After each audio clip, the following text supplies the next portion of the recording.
ladies and gentlemen, to Truth on the Tracks. I'm Brandon Turbeville, your host. Tonight we're going to talk about a number of different subjects, but I also have two guests with me on the show tonight, and we're going to discuss the American system of political economy and political action on the ground. But before we do, I'd like to remind you, you can catch Truth on the Tracks here every Monday night at 9 p.m. Eastern Standard Time here on UCY.TV. The show is rebroadcast 7 nights a week and on Reality Bites Radio. So we are expanding as we move forward. If you're interested in my work, then I would encourage you to check out activistpost.com, naturalblaze.com, and of course my website, brandonturbeville.com. That's the website where I repost all of my articles, all of the YouTube videos, and all of the archive versions of this show. Of course, the links to the books are there as well. You click on the books tab and you'd be able to purchase those. And all the relevant contact information is there as well. So brandonturbeville.com. Now, before we get into any other issues tonight, I want to bring on both of my guests. We have Dylan Shelton and Eric Metts. They are activists with the United Front Against Austerity and the Tax Wall Street Party. They are promoting the American system of political economy, and they're going to tell us a little bit about what that is. But before you do, guys, can you tell us a little bit about your organizations and what you guys are trying to promote, and then we can discuss the American system of political economy. Sure. Yeah, this is Eric. Thanks for having us, Brandon. Appreciate it. It's a pleasure being on your radio program. We are members of the Tax Wall Street Party and the United Front Against Austerity. And these organizations, this political party, the Tax Wall Street Party, was formed in 2012, December of 2012. And it is basically an organization, a party that revolves itself around fighting austerity, meaning fighting cuts to basic programs, basic aid to people in this world economic depression. And we are a party that's organized around fighting oligarchs, fighting Wall Street, fighting speculation. And it really is a very formidable program and a formidable party. It is very tangible in terms of its demands, and we're still small in numbers, but our demands are very incredible. It's hard-hitting. It's tangible. It makes a difference in the lives of Americans. It's not wedge issues.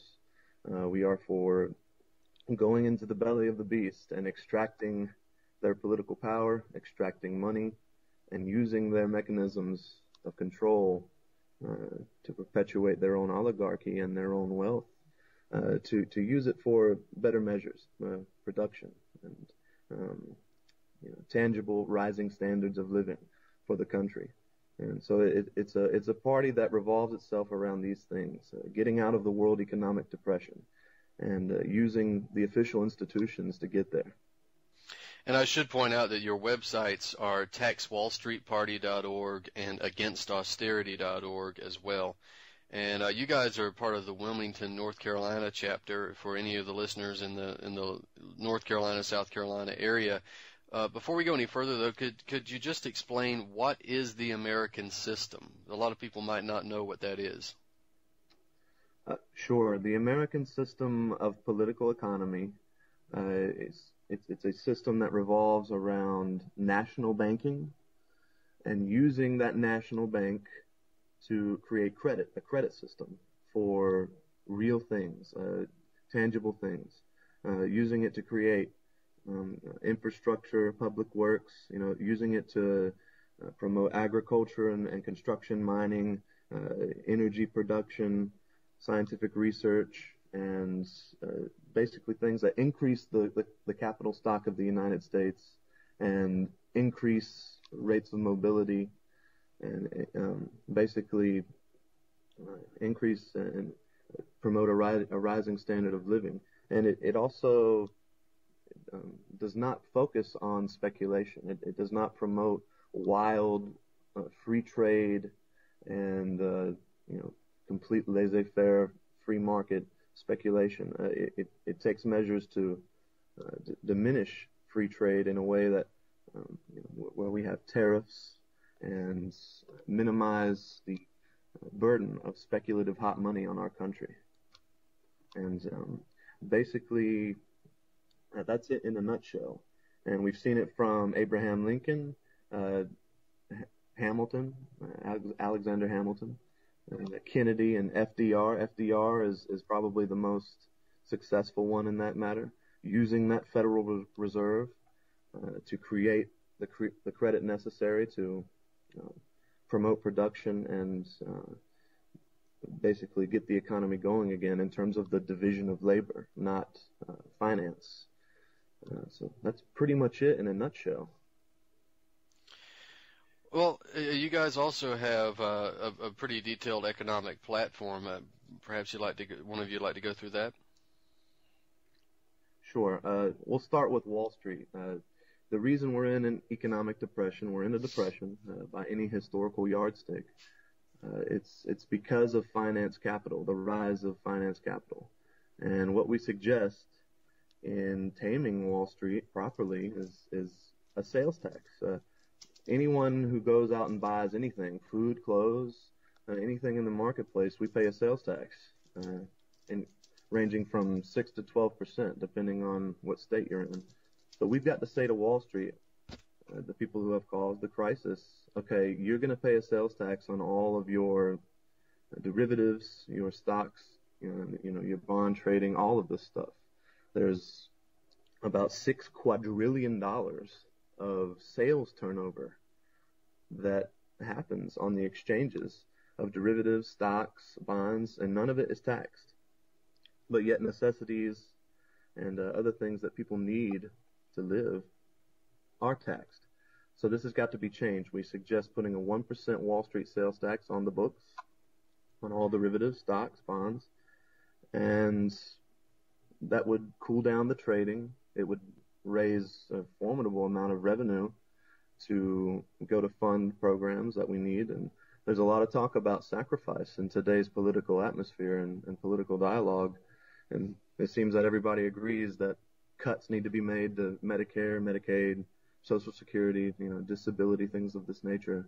And it's just not necessary, especially in this depression. We must have the finance oligarchs pay their share to get out of the depression. They need to pay for the depression. So a 1% Wall Street sales tax should do the job. And when somebody asks you that pesky question, well, how are you going to pay for it? That's one of the things that you can bring up. Let's put a tax on the people that are speculating in the background and causing economic turbulence. And by the way, let's get rid of margin trading using leverage. Let's take that away. Let's make it 100% margin requirements. And banning some types of derivatives, banning commodity derivatives and other derivatives that are more exotic, such as credit default swaps and collateralized debt obligations and structured investment vehicles, things of this nature. These things need to be banned. So you got to tame Wall Street, tame the industry of finance down, back down to size. And moreover, you got to take a second step to use that Federal Reserve, nationalize it. Don't abolish it. This is one thing that the Ron Paul camp doesn't seem to grasp. They want to end it. They want to end the Federal Reserve. And this is going to create a lot of turbulence, a lot of uncertainty. It's an institution that needs to be used. We can use that credit creating power to get a real tangible economic recovery going. And what we suggest is nationalizing the Federal Reserve and calling up Janet Yellen or whoever we put in there and saying to them, okay, you're going to open up credit facilities, $1 trillion, $2 trillion at a time for various things, infrastructure, energy production, tangible things that increase the standard of living for everybody. You're going to lend to states at 0% interest going out 100 years. You're going to buy the bonds of states, century bonds. And with that, we can do whatever we want. We can fund whatever we want. We can build nuclear plants. We can build all sorts of things. We can restore factories and reconvert factories to build whatever we want. Mass transit. We can rebuild the transit system, Amtrak. That's getting outdated. let's have that maglev rail going and build 50,000 miles of that. You got to get great projects of world infrastructure going. And we suggest nationalizing that Federal Reserve and using that credit, creating power to do these things. You got to dragoon credit to many different things, and preferably not finance speculation, hedge funds, gambling, things of this nature. We say to them, you go out and have fun in the free market. Take your chances out there in the free market that you espouse and admire so much. So take back that institution. Don't abolish it. Nationalize the Fed and use it to promote many different things: biomedical research, scientific research, public works, infrastructure, transportation, energy production, many different tangible things that we know will work and will have a lasting, permanent advantage. And that's the thing about inflation. There's a lot of demagogy said about inflation, particularly coming from the Austrian school camp, the Rand Paul camp, and as long as you dragoon that newly created credit, that fresh credit into real things, permanent things, and not speculation and consumption, there's not going to be any inflation. There's nothing to fear in that regard. So this notion of inflation is kind of a red herring. But people need to realize that a real economic recovery is not hard. You don't need to think about financial models and all this jargon. It can really be quite simple. We can use that central bank, or as we would call it at the Tax Wall Street Party and the UFAA, the national bank. Let's call it the National Bank of the United States, and reindustrialize our country. And this will create millions of high-wage jobs. It will restore economic prosperity, and it will get this country out of this long-lasting depression. We've had 25 years or more of free trade globalization, and our country, humanity, is in agony. So let's take the official institutions back, tame the people who have taken it over, and use it to create a real recovery and not foist genocide on our society. The Ron Paul camp seems to think that a massive deflationary crash and genocidal cuts to Medicare like you wouldn't believe, Medicaid, food stamps, all this, they think they're going to come out on the other side of that, where it's all going to be hunky-dory, and it's not. It's going to create death. It really is. That's really the only way to put it. It's not to be scary or anything, but if we go through that massive liquidation and deflationary crash with austerity, it's really going to create havoc for the population of the world. So we say no to that. We say no to austerity and use the official institutions to get us out of this mess. You guys also have, as part of your platform, the idea of a protective tariff and parity agriculture. Do you want to mention that? Absolutely, yeah. That's a way to shoot this free trade in the Labanza, really quite simply. And, there's a lot of talk about the Trans-Pacific Partnership. It seems that's being pushed through quite nicely. NAFTA, GATT, it's just a giant sucking sound, and every time free trade is implemented, it just destroys our labor force. It destroys the industrial base, and it goes to the lowest bidder. So we say to the corporations and any other company that wants to go overseas and put their factories there and pay low-wage workers to make their products, okay, go ahead, but you're going to pay a 15% tariff on those imported goods that you bring in to this country. And of course, that can be used to raise revenue, to restore cuts and not bring on austerity. And you mentioned farming and agriculture, a very indispensable sector of the economy. Credit needs to be dragooned to this sector, and debt freezes, if necessary, on some of these farms need to be implemented. So in terms of that Federal Reserve, yes, credit needs to be dragooned to the largest multinational companies in the world that are involved in manufacturing and production, but it also has to be dragooned to small business and medium-sized business. And farmers are definitely a part of that group. And also invest in other methods and other concepts of farming. That can be very indispensable as well. And the notion of parity, what is parity? Well, hopefully the anti-speculation measures we would put in would help this, but in case speculators and the market decides to drive the price of grain or corn down to levels where farmers can't make a profit by selling their product that they harvest or grow, well, this protects them. It gives them a living wage, because this is an indispensable part of the economy. We can't just let it fail. This is the way we feed ourselves, so we need to keep this going. So parity, it just protects the farmers. And it's a very important part of our program. The farmers really have been devastated over these past few decades, for sure.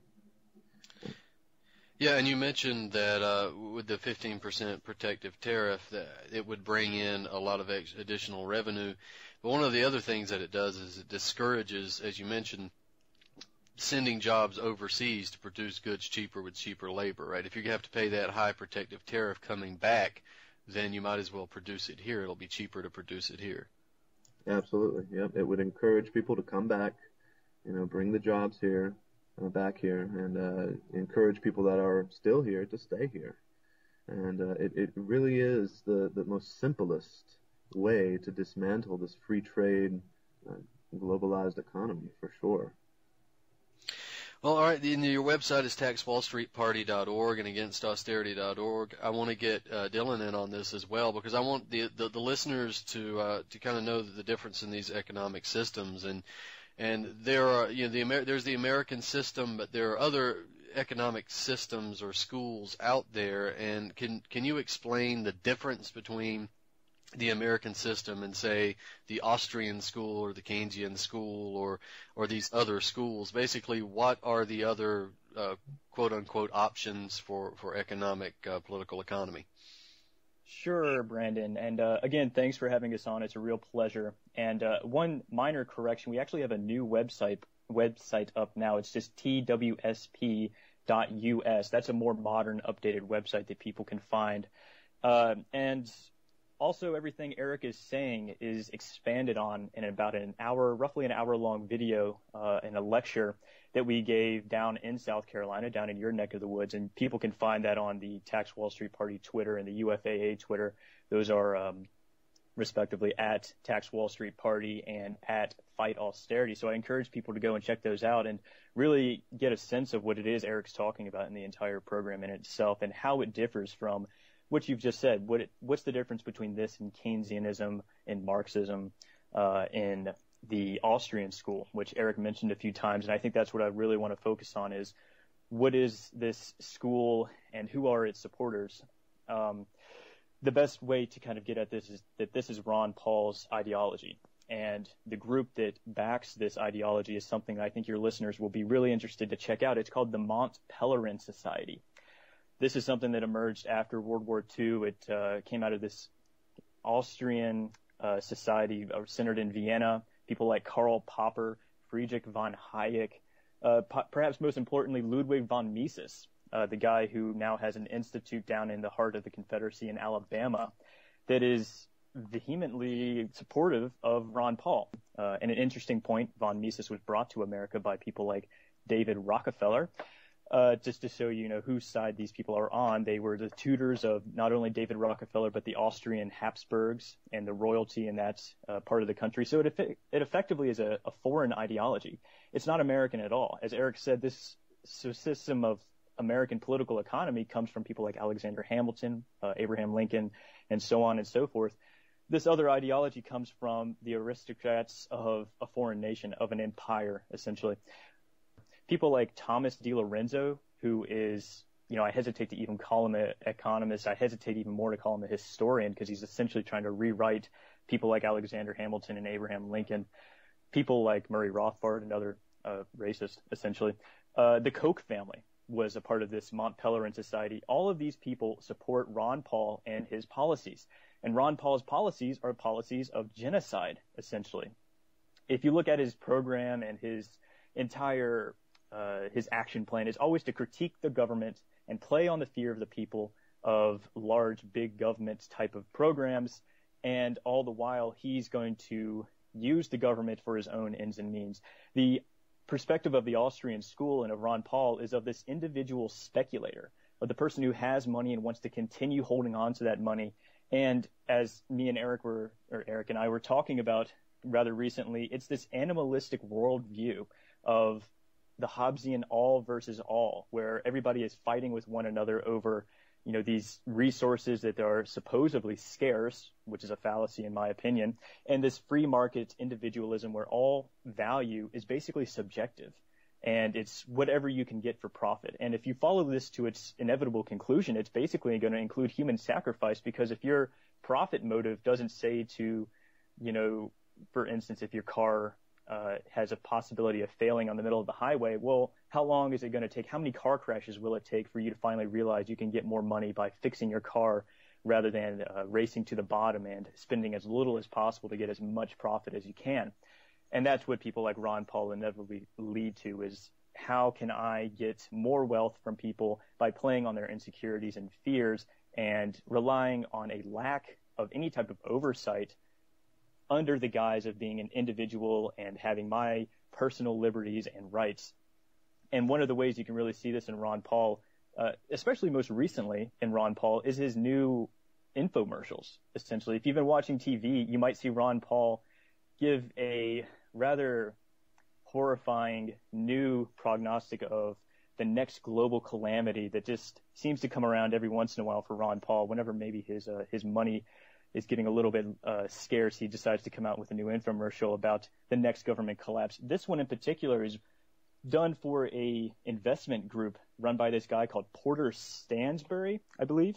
And yes, Stansberry, that's him. And he was indicted actually in 2003 by the Securities and Exchange Commission for libel, well, not libel, but giving false information on stocks to the subscribers to his newsletter. So this is the kind of person that Ron Paul likes to hang out with.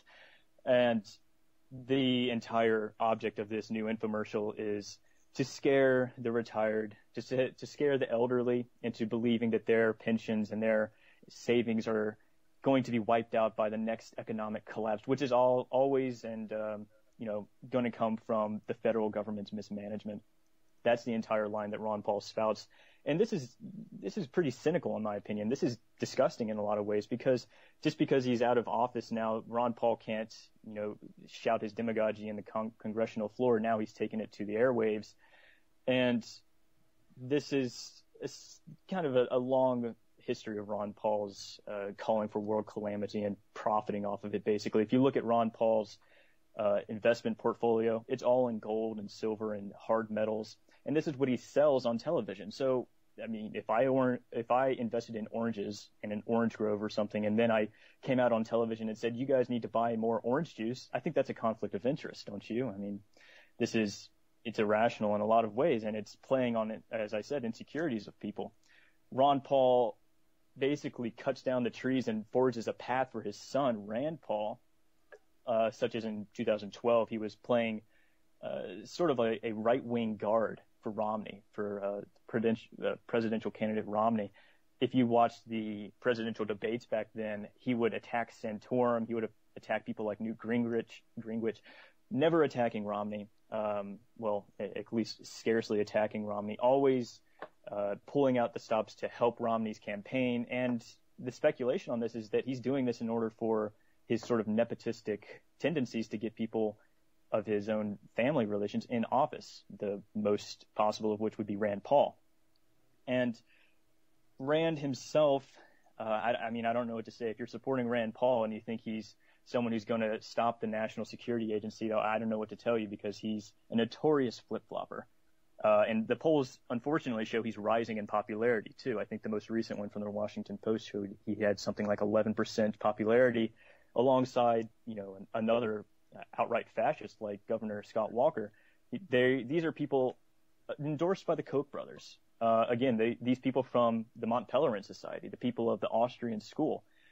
The Koch brothers held a sort of retreat in some mansion in January, I believe. This was attended by people like Marco Rubio and Rand Paul, who crawled on his knees to beg at the Koch brothers' feet and essentially do their bidding to destroy the Americans' economic rights. If you look at Ron Paul's budget and if you look at Rand Paul's budget, they're strikingly similar. Ron Paul wanted to get $1 trillion cut from the budget of America.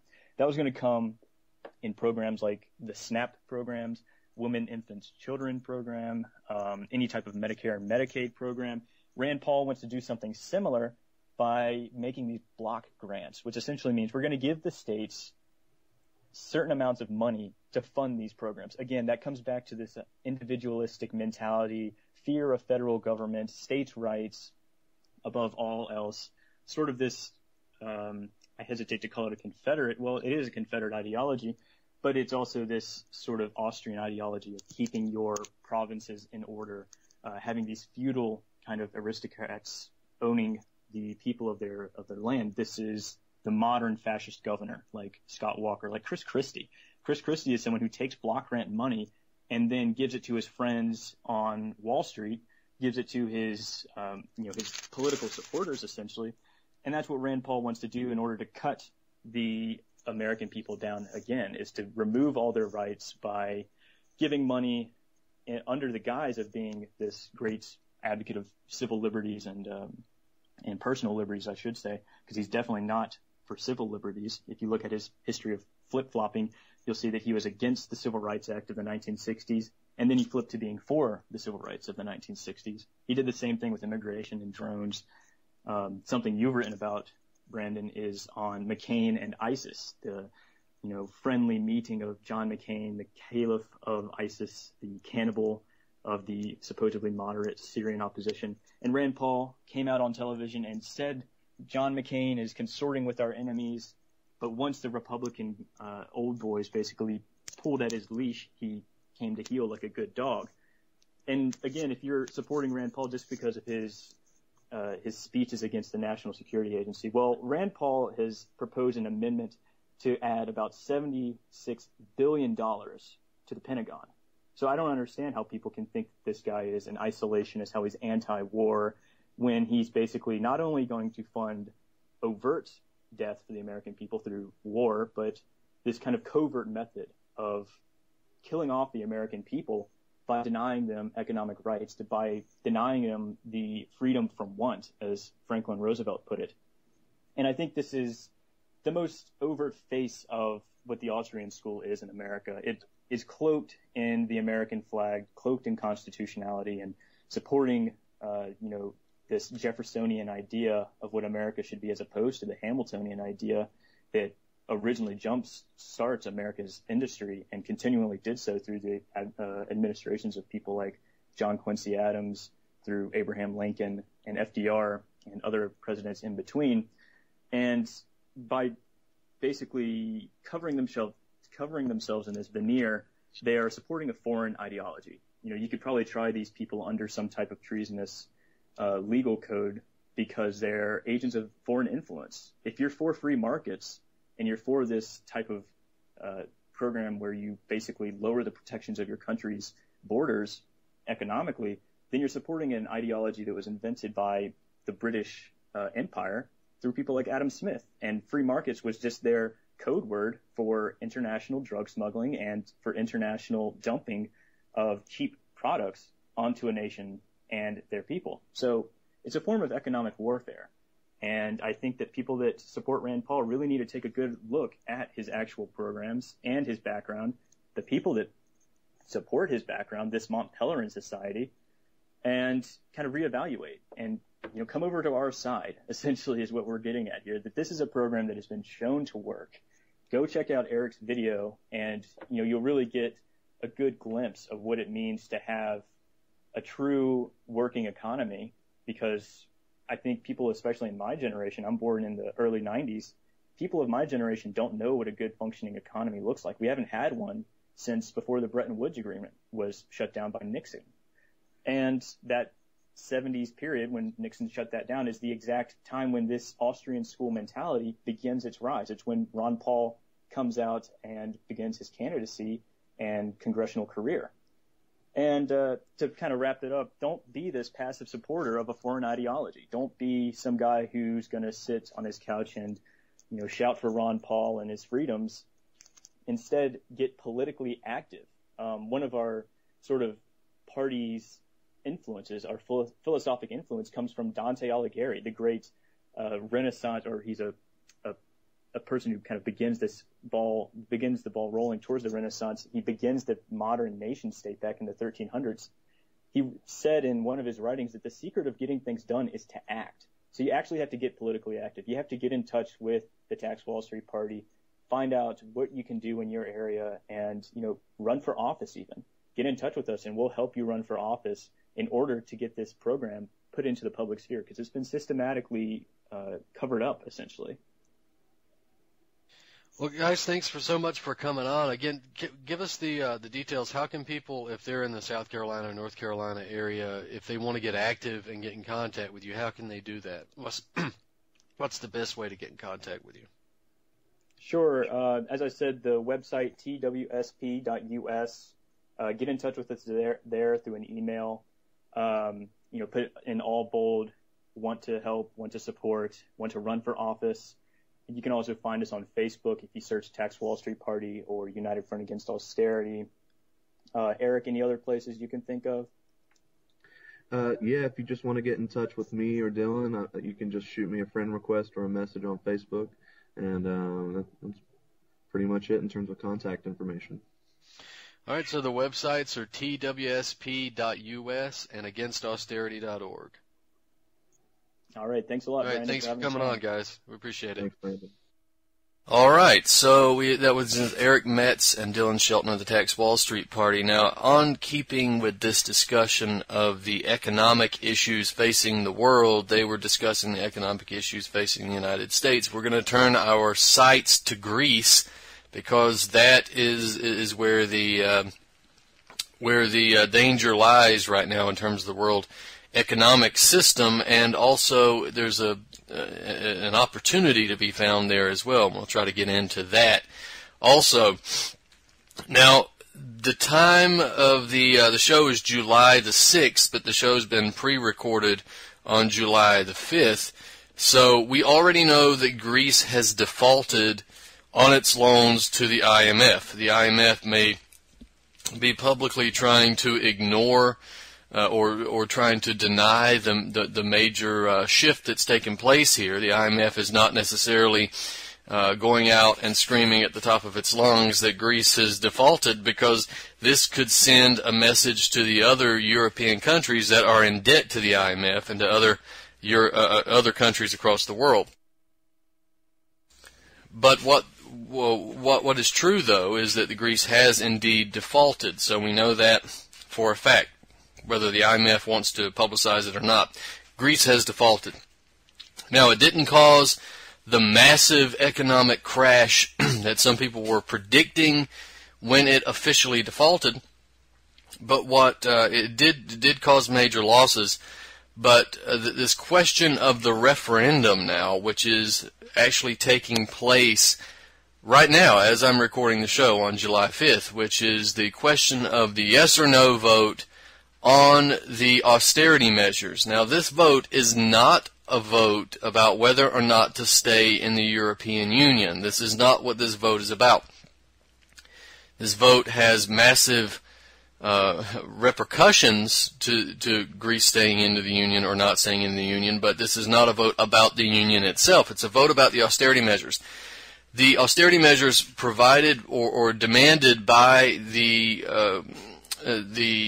IMF and some of the Europeans, the Germans especially, have been presented to the Greek people, and they are to vote today, July 5th, and to see whether or not they will accept those austerity measures or decline. And, of course, what does it mean to decline? Well, if you vote no on this referendum, then what's going to happen is that not only do you reject the austerity measures, but you make it very well official that you are no longer playing by the IMF rules.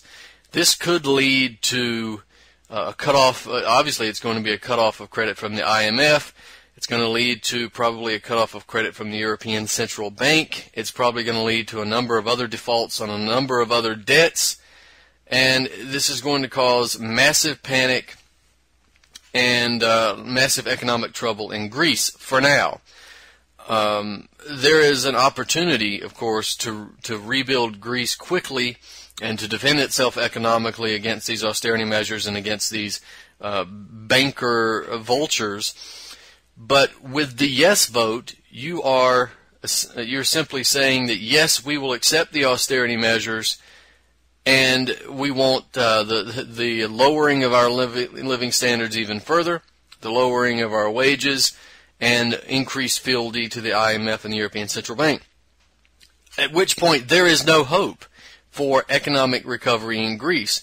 So essentially a no vote gives you a lot of pain now with hope for improvement in the future. A yes vote means a lot of pain now with hope for more pain in the future. So we encourage the Greeks to vote no on this referendum. No to the austerity measures, no to the IMF, no to the European Union. Now, of course, again, voting no may very well lead to Greece being kicked out of the European Union. And personally, while that is going to breed a lot of trouble for the Greeks in the short term, I would suggest that being out of the European Union is a good thing. So don't look at that as a bad thing. Just look at it as a very painful breakup with the European Union. Hopefully this will send the message to the Spanish, to the Portuguese, to the Irish, and to a number of others that the European Union and the Central Bank of the European Union, the IMF, are not providing any benefits. Remember, when the banks crashed, they rushed in to bail out the banks. When the countries crash, they threaten to kick them out. So essentially, you're paying all these fees and higher taxes and playing by the rules of the bankers, but receiving none of the benefits whenever you come into some type of economic trouble. So this is pointless to stay in the European Union. Now, I must apologize. I'm still a little bit under the weather now, but we're going to try to get through this. I should mention there's a good article up on tarpley.net by Webster Tarpley called Economic Self-Defense and Development Program for Post-Austerity Greece, How to Thrive After the Memorandum and the Euro. And we're going to kind of take some from that and build on it a little bit. And I encourage people to check that article out. We can't say that we agree on every single aspect, but who do you agree with on every single aspect, right? It's a good article, great suggestions, and we encourage you to go check it out. Now, the Greek situation, Greece has negotiated in good faith with the International Monetary Fund, the European Central Bank, and the European Commission. That's clear. In fact, Tsipras, who made all of these demands, all of these strong statements about what the Greeks would not accept, really came back on a lot of those promises. He was really willing to concede so much, even to impose some short-term and smaller austerity measures on the Greek people. He was willing to do that. So the question of whether or not Greece tried to negotiate in good faith is not really a question. They bent over backwards to meet the demands of the IMF, and the IMF didn't want it. The IMF wanted all or nothing. They wanted all the austerity measures or nothing at all. And right now they're getting nothing at all. And that's good.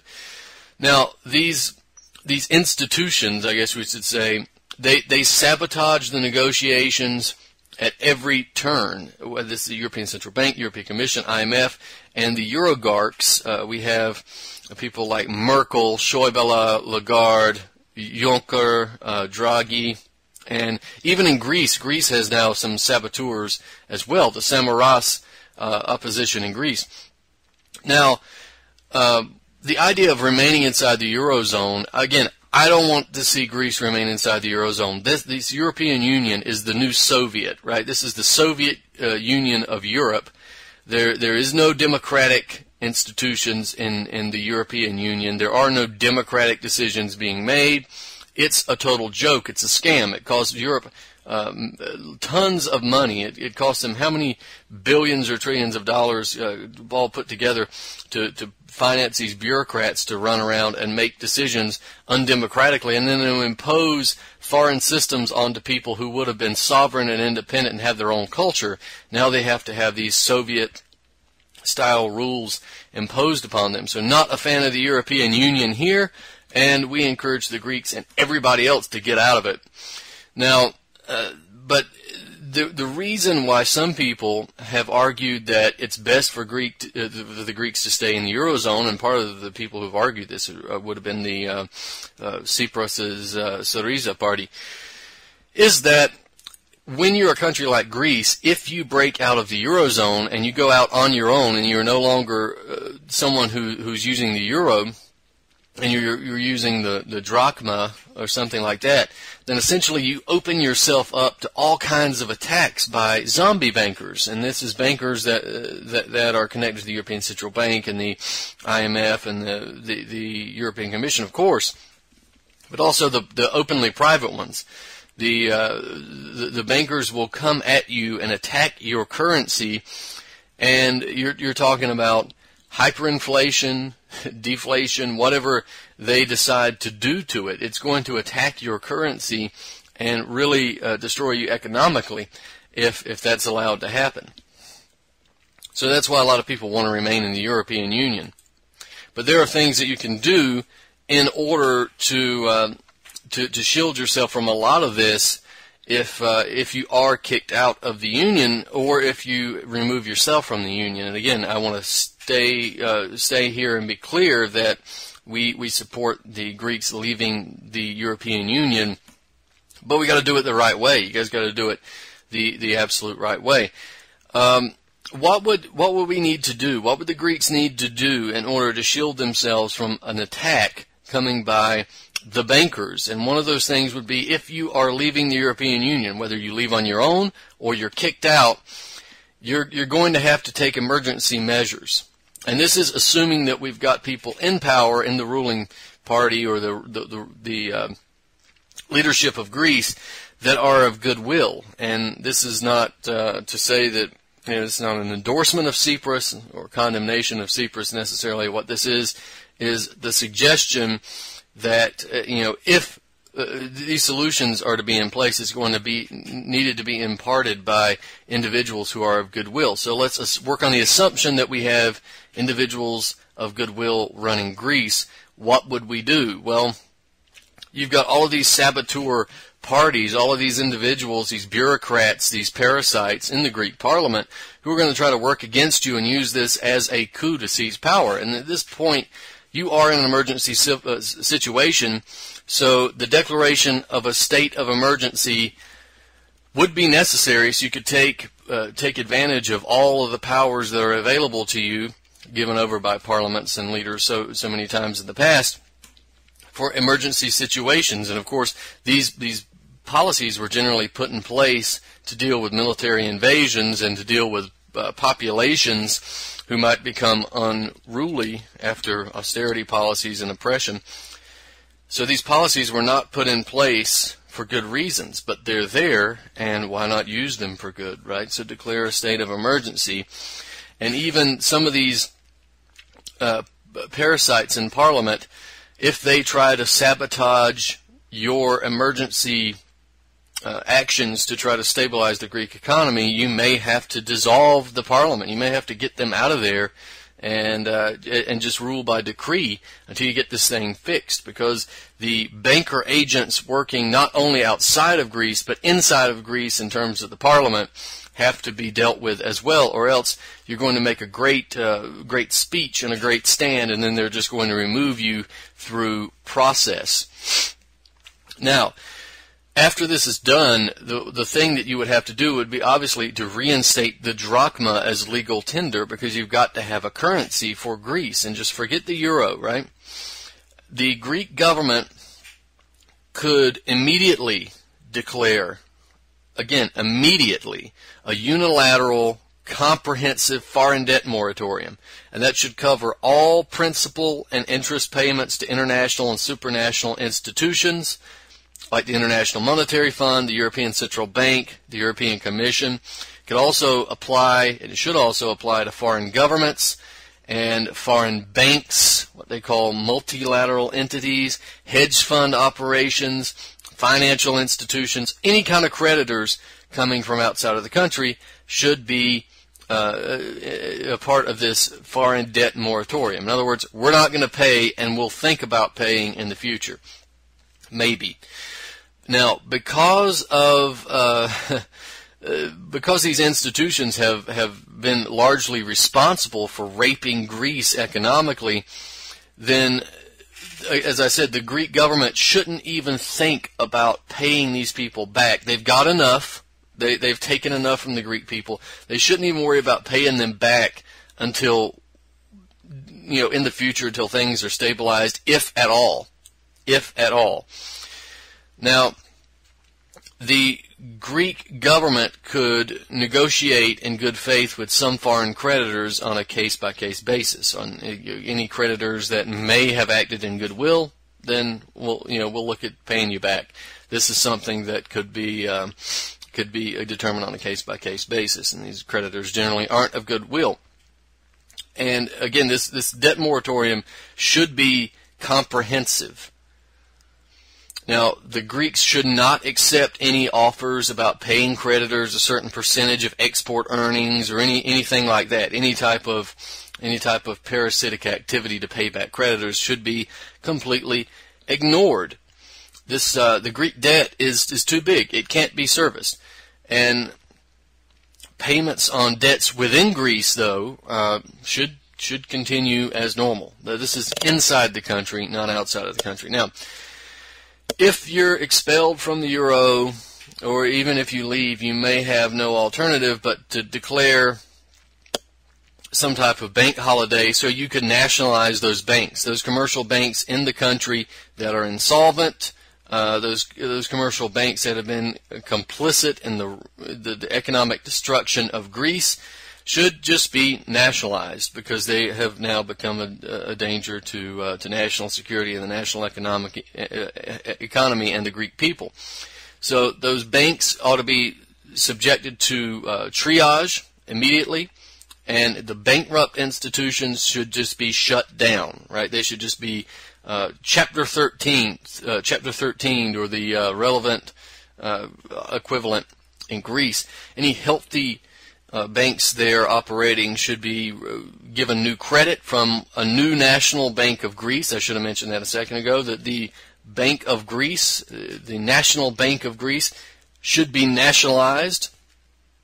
So any banks that are salvageable should be either subjected to a process of bankruptcy and reorganizations. The ones that are fully solvent, that's a different story. Now, commercial banks could operate then under the direction of the Greek finance ministry, so they can kind of order hirings and firings among executives and boards of directors. Again, the nationalization of these banks, bankruptcy, liquidation of insolvent banks and over-the-counter derivatives, credit default swaps, collateralized debt obligations, all that similar derivative instruments. They could be paid last because, if at all, because they've been responsible for a lot of this stuff. The banks could then be operated for the general welfare of the Greek people, the broad economic recovery for the Greek people, rather than these just interests of Greek plutocrats. So the government should stabilize the banking system, restore confidence, immediately activate a system of deposit insurance. That's basically, we have that here, the U.S. Federal Deposit Insurance Corporation. That should be done in Greece as well. The Greek government should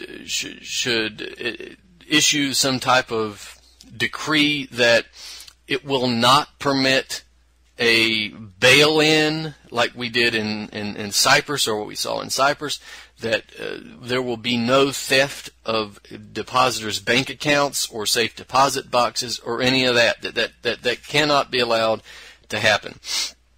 So, capital controls and exchange controls. That should be implemented. That should be implemented immediately. We have the finance ministry officials could even be stationed in the banks, right? We have large withdrawals from bank accounts, and we're talking about really large bank accounts here, really large withdrawals, really large sales or transfers of stuff like that. They'd have to be licensed through the finance ministry, because this is what the capital exchange controls are about. Money going out of the country, money coming into the country has to be regulated in this emergency situation, because what you want to stop is the big international bankers from yanking money out of your country or flooding your country with money. You want to stop those attacks, those speculative attacks, those hot money attacks, those deflationary attacks. You want to stop them by regulating them. This could be changed in the future if it's deemed necessary. But in an emergency situation like this, especially for Greece pulling out of the European Union, this is what would be necessary. So transfers of capital out of Greece would have to be licensed by the finance ministry and then subjected to a special tax. So you'd get a tax of that money going out of the country, and that way at least some of that money stays back in with that tax. So you'd have measures against capital flight being instituted. You'd have special inspectors being sent to prevent currency smuggling and that sort of thing out of the country.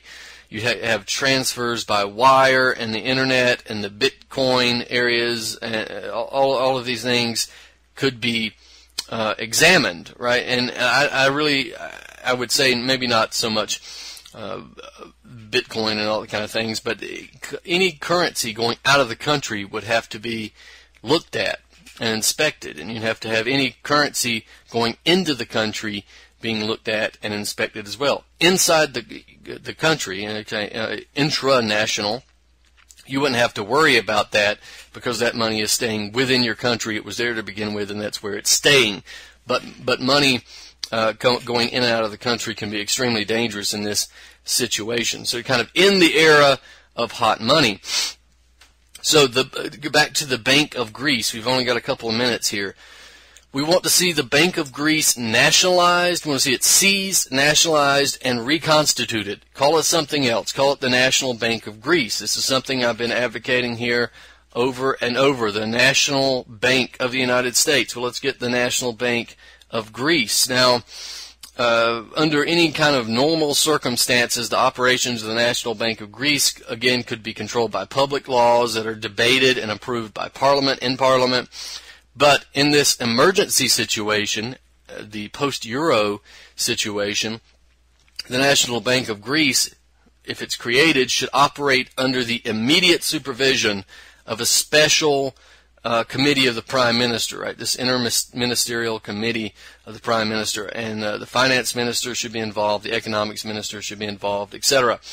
So the duration of the emergency, for the duration of the emergency, I should say, the National Bank of Greece, it should have a few main jobs here, right? It should be not to protect the bankers, but it should be to create full employment, the defense and improvement of the standard of living and the general welfare of the Greek people, the most rapid possible technological modernization of Greek industry, of transportation, the agricultural situation, the way that's developed.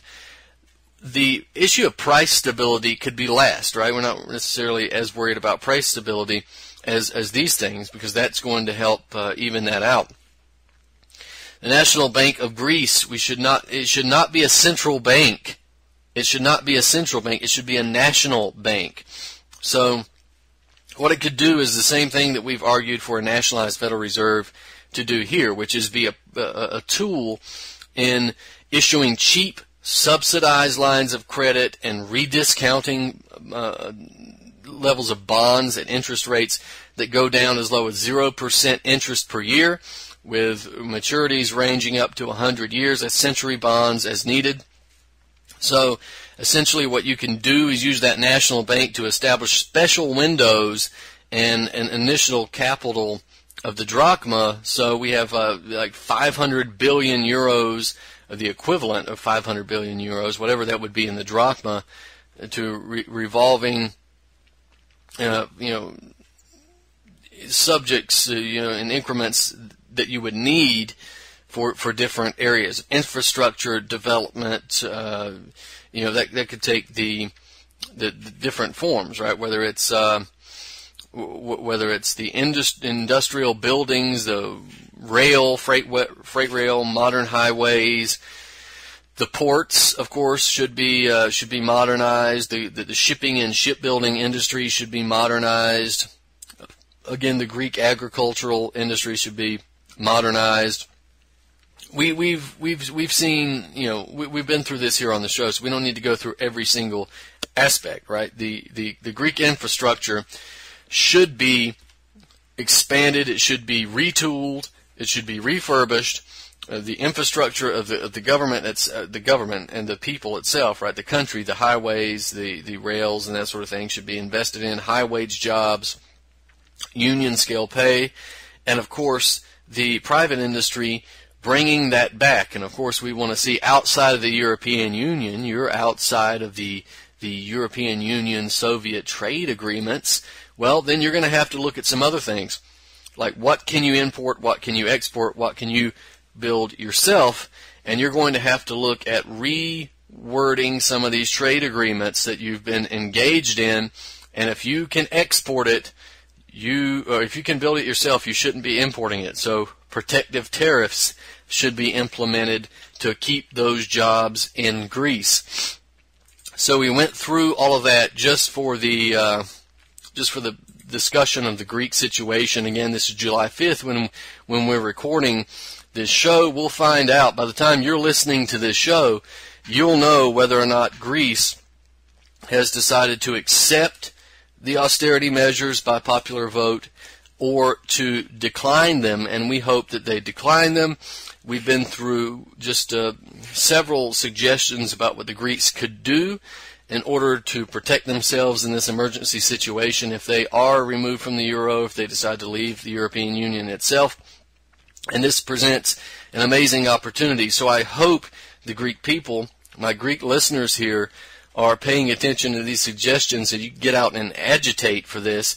And I hope that, we hope and pray that some of the Greek leaders are able to engage in this as well. We don't have great faith in government leaders here on this show, but at least maybe some of the listeners will get an idea of what could happen with the right knowledge and with the right political will, and then get out and agitate for this, because this is a very scary time, very dangerous time, but it's a time that presents many different opportunities. So ladies and gentlemen, this has been Truth on the Tracks. We're going to talk about Syria next week. We're going to get into that as well. So again, this has been Truth on the Tracks. I'm Brandon Turbeville. We'll see you next week.